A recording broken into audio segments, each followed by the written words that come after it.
Bienvenidos al canal de clases de lengua y literatura española. En esta entrega vamos a ver la poesía desde 1939 a 1975, con una atención especial a nuestro poeta zamorano Claudio Rodríguez. No te vayas, quédate, dame un me gusta y suscríbete a mi canal si no lo has hecho todavía. Empezamos. La mayoría de los grandes poetas españoles marcharon al exilio después de la Guerra Civil.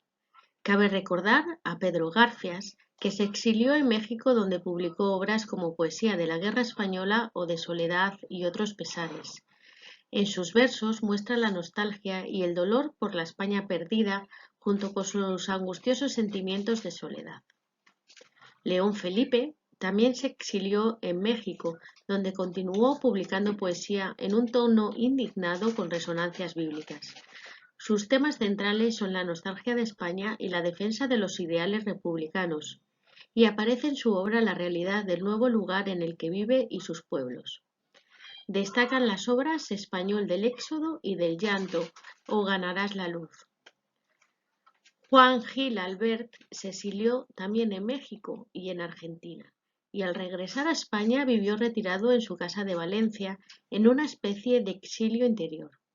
Su poesía posee un carácter melancólico e íntimo, un tono romántico, reflexivo y filosófico, y una temática en torno al amor, la naturaleza y el paso del tiempo.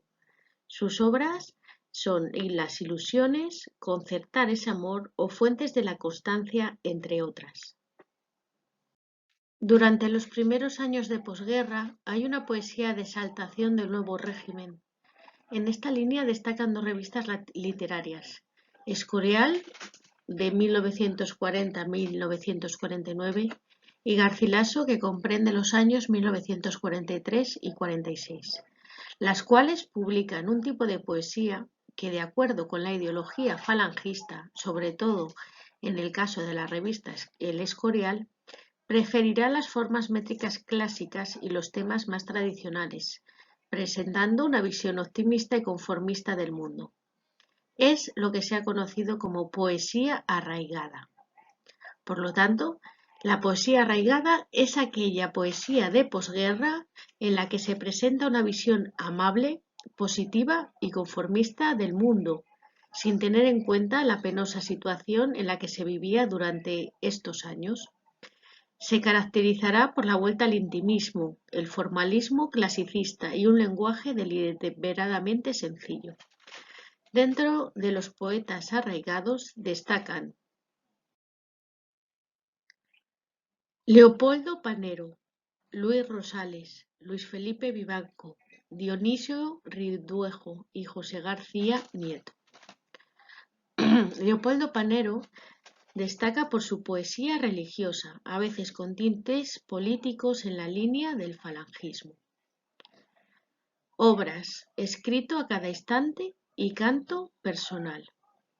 Luis Rosales. Su libro más destacado es La casa encendida, escrito en versículos. Luis Felipe Vivanco. Su predominio de la poesía religiosa es de tono místico, Tiempo de dolor, El descampado.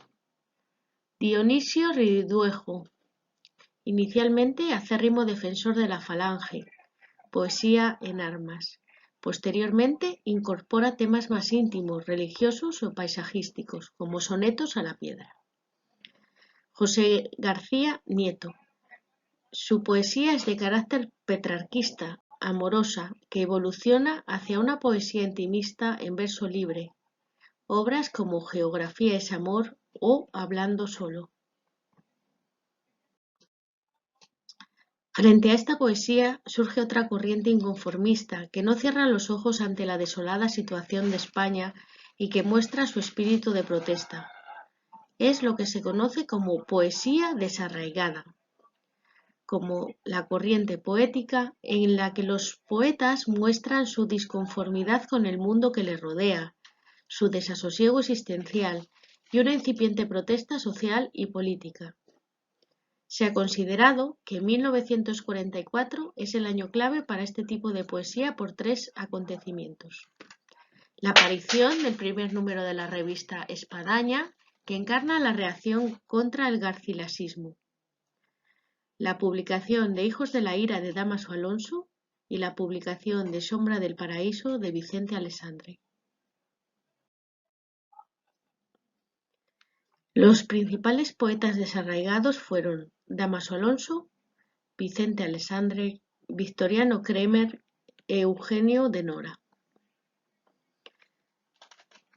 Dámaso Alonso, miembro del 27 en la posguerra, logró dar cauce a las nuevas inquietudes de la época con un libro que supuso un revulsivo para las conciencias. Hijos de la ira está escrito en versículos de ritmo obsesivo, opuesto al verso tradicional de la poesía arraigada, con un lenguaje onírico y ecos surrealistas. Presenta un mundo dominado por el horror y la injusticia, ante el cual Dios se muestra impasible. Vicente Alessandri, miembro del 27 también, presenta en Sombra del paraíso el mito del paraíso perdido o no alcanzado, un mundo del que el hombre ha sido dolorosamente desterrado. Es una obra muy personal, de tono neorromántico y surrealista, que ejerció una gran influencia en los poetas posteriores. Victoriano Cremer, su obra de tono existencial y social, muestra un sentir desgarrado. Destacan libros como Tacto sonoro o La espada y la pared. Eugenio de Nora, en sus libros aparece la preocupación por los problemas humanos, como el amor o la muerte, así como una poesía comprometida de intención social y política. Podemos citar las obras Cantos al destino o Pueblo cautivo. La poesía social, los años 50. Durante los años 50 hay una leve relajación en la situación de represión y censura que asolaba el país. Y además los escritores aprovechan para empezar a escribir una literatura más comprometida socialmente y con ciertos ecos de protesta y reivindicación. Esta corriente social también triunfará en la poesía, que se concibe como una herramienta para ayudar a la transformación de la realidad. Es lo que se ha llamado poesía social. Considera la literatura como un medio de toma de conciencia social y de transformación de la realidad. Son rasgos característicos de esta el emplear un lenguaje sencillo y coloquial, con el fin de llegar mejor al pueblo, dar mayor importancia al contenido y tener un marcado carácter narrativo e incluso prosaico. La mayoría de los poetas existenciales o desarraigados de los años 40 evolucionaron hacia la poesía social en los 50. Entre los poetas encontramos a Blas de Otero, que tras participar en la Guerra Civil en los años 40 comienza a escribir poemas en los que muestra su crisis ideológica y existencial. Posteriormente ingresa en el Partido Comunista y comienza a escribir poesía social. Destacaremos sus obras de 1950, Ángel fieramente humano, que es un poema desgarrado que muestra la relación del hombre con un Dios cruel e impasible ante el sufrimiento humano, y Redoble de conciencia de 1951. En 1955 publicó Pido la paz y la palabra, donde la angustia existencial se ve sustituida por una preocupación social, de denuncia de la situación española del momento y esperanza en un mundo mejor. Gabriel Celaya vivió antes de la guerra en la residencia de estudiantes, donde conoció a algunos poetas de la generación del 27 y donde se inició poéticamente en el surrealismo. Poco a poco su poesía se fue orientando hacia una corriente social de estilo prosaico, que denuncia los problemas de los más desfavorecidos, haciendo una llamada a la solidaridad. Consideraba la poesía como un arma para transformar la sociedad. Su obra es muy extensa. Destacaremos Las cartas boca arriba de 1951 y Cantos íberos de 1955, su libro más significativo de tono beligerante y de exaltación de lucha social. José Hierro. Al terminar la guerra civil fue detenido y acusado de ayudar a presos políticos y fue encarcelado durante 5 años. Tras ser liberado comenzó a colaborar con revistas literarias y a publicar sus primeros libros de poemas, Tierras y nosotros de 1947 Alegría del mismo año, que tratan sobre la necesidad de esperanza. Se vuelve más social con Quinta del 42, publicada en 1952, y Cuánto sé de mí, de 1957. Recibió el Premio Príncipe de Asturias en 1981. En 1999 ingresó en la Real Academia Española y en 1998 le fue otorgado el Premio Cervantes. La poesía de 1960 a 1975, de la generación del medio siglo a los novísimos. Dentro de la poesía de los años finales del franquismo, tenemos que distinguir dos grupos muy significativos que marcarán la transición hacia la nueva poesía de fin de siglo. El primero lo componen poetas que han comenzado su labor durante los años 50 y que se separan ya considerablemente de la poesía social imperante en esa década, evolucionando hacia una poesía más preocupada por lo personal y más despegada de lo colectivo. Este primer grupo tiene su eclosión en los años 60 y es conocido como generación del medio siglo. Por su parte, en la década de los 70 surge una pléyade de poetas que buscan nuevas formas de expresión poética, lejos ya de los temas de sus antecesores. Son escritores que han nacido después de la Guerra Civil y que se han educado en medio de una nueva cultura ligado a los afanes revolucionarios del mayo del 68 y que se los conoce como los novísimos. La generación del medio siglo. Aunque publicaron sus primeras obras en los años 50, estos poetas, ligados cronológicamente a la mitad del siglo, escribieron la mayor parte de su producción a partir de los 60. Se han ido despegando ya de la poesía social y consideran que su trabajo ahora debe estar más en consonancia con lo intimista, es decir, el tiempo, la nostalgia de la infancia, la amistad, el amor, el erotismo. Para ellos es fundamental la experiencia personal, por lo que se les ha incluido a menudo dentro de lo que se ha dado en llamar poesía de la experiencia. En general, el estilo de estos poetas se caracteriza por un alejamiento de la poesía árida y prosaica de los poetas sociales, pero sin entrar tampoco en un excesivo patetismo en la expresión de los sentimientos. De hecho, no es extraño el recurso al humor y a la ironía. Emplean un lenguaje conversacional y antirretórico, pero mantienen la búsqueda de una cierta depuración léxica. En el plano métrico predomina el uso del verso libre. La antología elaborada por Francisco Brines, Antología Poética, fue publicada en 1963 y se toma como referencia para establecer la nómina generacional de los poetas del medio siglo o generación de los 50.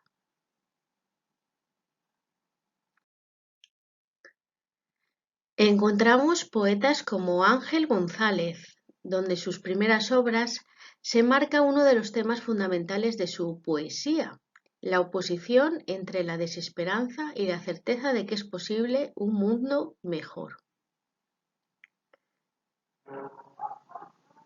Jaime Gil de Biedma, en la obra de Jaime, destaca la búsqueda de la propia identidad en medio de la certeza del paso fugaz del tiempo, que aparece combatido por el amor, la amistad, el erotismo y la existencia de momentos de felicidad que deben ser retenidos, aprovechados. En lo tocante al estilo, destacaremos una tendencia al antirretoricismo y una poesía muy personal, pero con una presencia importante de la tradición. Entre sus obras mencionaremos Compañeros de viaje, publicado en 1959, Poemas póstumos, publicado en 1968, y Las personas del verbo, de 1975.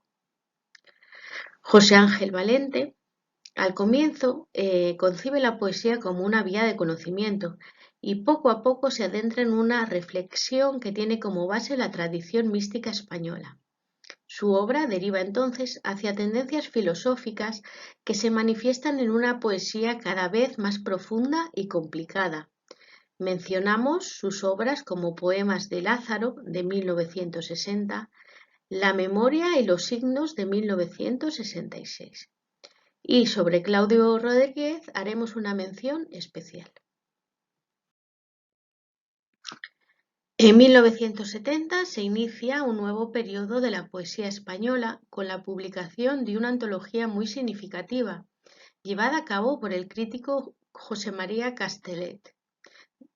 9 novísimos poetas españoles. En ella tendrán cabida algunos de los nombres fundamentales de la nueva poesía, como Pere Guinferrer, Guillermo Carnero y Leopoldo María Panero, que son los que con más intensidad se han dedicado a la poesía. A estos hay que añadir otros poetas que, sin estar presentes en la antología, comparten temas, rasgos y estilos. Encontramos a Antonio Colinas, a Luis Alberto de Cuenca y Luis Antonio de Villenas. Todos ellos formarían parte de la generación del 98, ligada a la Revolución Cultural del Mayo francés. Son jóvenes que no han vivido la guerra civil y que se han educado dentro de una nueva sensibilidad. Han crecido con unos iconos sentimentales muy diferentes a aquellos de las generaciones anteriores, como el cine, la televisión, los tebeos, la música pop, etc. Entre sus referentes poéticos figuran autores extranjeros como Eliot, Cavafis o poetas españoles como Vicente Aleixandre, Luis Cernuda o Jaime Gil de Guillermo.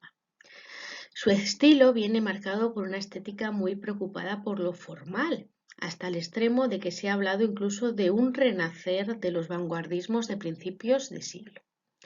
Los poetas de este tiempo juegan con la tipografía, usan el collage o coquetean con el surrealismo a través del uso de imágenes irracionales. Los temas aparecen ligados a esa iconografía de lo moderno, que se manifiesta en la presencia de nuevos mitos del cine, como Marilyn Monroe, del TV o de la música contemporánea como Pink Floyd. Pero también aparece lo íntimo, la infancia, el amor, el erotismo y lo colectivo, con un antibelicismo, la crítica de la sociedad de consumo, etc. Todo ello viene marcado por un lenguaje refinado y por un gusto muy extendido por la cultura clásica, en medio de interesantes contrastes entre los temas graves y lo frívolo.